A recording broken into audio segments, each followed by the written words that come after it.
Look at the friable graphite inside a pencil, or the black soot from a dying campfire. That material is composed entirely of carbon. If you take that exact same elemental building block and arrange it differently, it becomes a vividly refracting, brilliantly clear crystal. The difference is atomic architecture.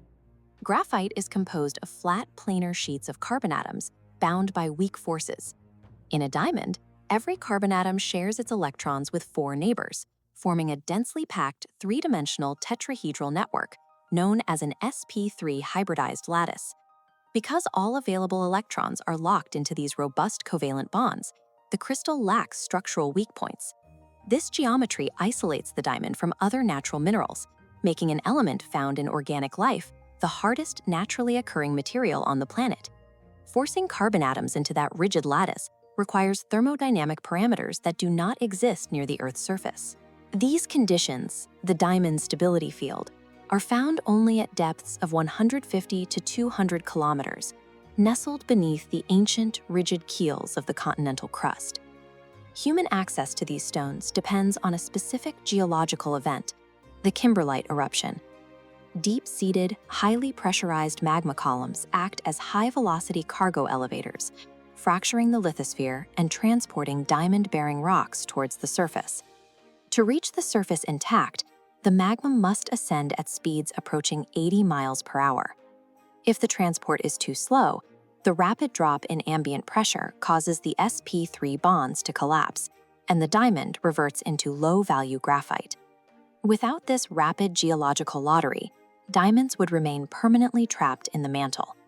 Their presence on the surface is a profound anomaly, providing the raw material for humanity to assign massive, arbitrary value to a deep Earth survivor.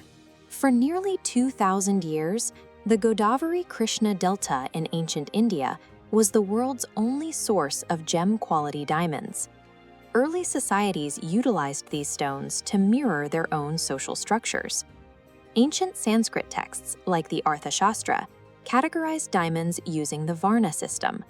A colorless, unblemished crystal was assigned the highest spiritual purity, while stones with varying hues or inclusions were relegated to subordinate social classes.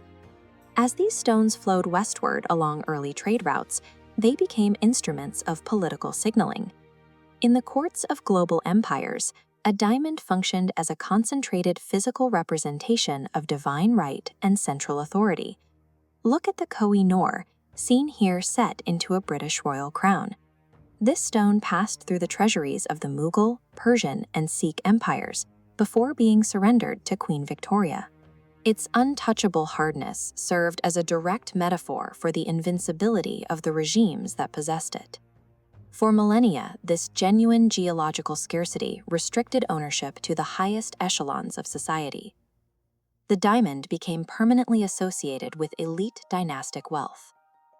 That scarcity vanished in 1867 with the discovery of massive primary kimberlite pipes in South Africa. The discovery transformed arid farmland into a massive industrial mining complex, flooding the market with an unprecedented volume of stones. British entrepreneurs, led by Cecil Rhodes, recognized that this abundance threatened to crash global prices. They consolidated these fragmented mining claims into a single entity, De Beers Consolidated Mines. By monopolizing extraction and strictly controlling the release of rough stones into the market, De Beers synthesized an artificial scarcity that protected high retail margins. By the late 1930s, and compete directly with De Beers' newly mined supply. To prevent this, the advertising agency N.W. Ayer authored the slogan, "A diamond is forever." This brilliant campaign transferred the physical permanence of the carbon lattice onto the emotional concept of marital devotion. To maximize profits, the industry utilized price anchoring, fabricating the rule that a man should spend 2 months' salary on a ring.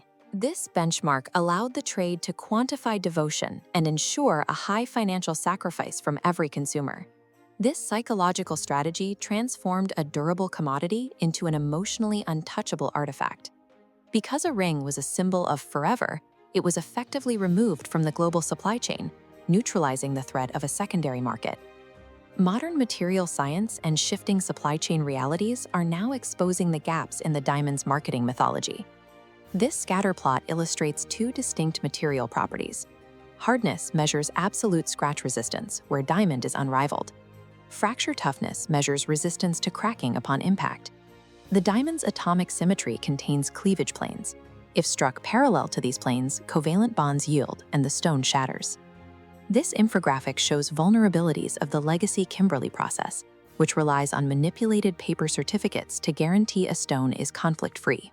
To restore transparency, the industry shifted toward blockchain technology, creating an immutable digital twin to record a diamond's journey from extraction to retail display.